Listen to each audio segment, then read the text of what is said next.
Magandang umaga mga igan. Dalawang tulak ng shabu ang napatay matapos umanong manlaban sa mga pulis sa isinagawang bypass operation sa Cubao, Quezon City kanina madaling araw. Ang isa po sa kanila dati na raw sumuko sa Oplan Tokhang. Darito unang balita ni Jay Sabale.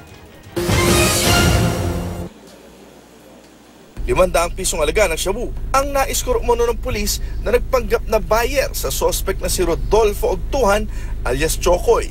Naganap ang transaksyon sa Benitez Corner Arayat Street sa Barangay San Martinez de Porres sa Cubao pasado alas 12 ng madaling araw.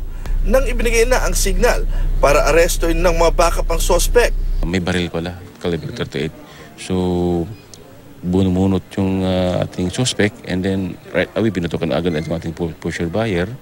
Buti na lang at naiiwas yung kanyang katawan. At nung nagkaroon ng putukan yung aming backup, agad-agad ding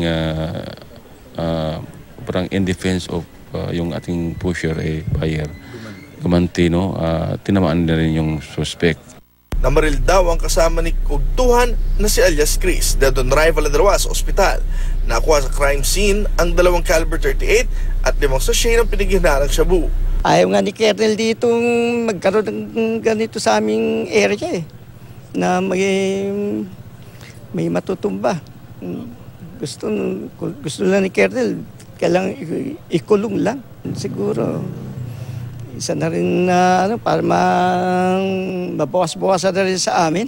Dati na raw sumuko sa Oplan Tokhang si Ogtuhan pero bumalik pa rin daw ito sa pagtutulak. Dahil dito, muli raw ipapatawag ng barangay ang mga dati nang sumuko sa Oplan Tokhang.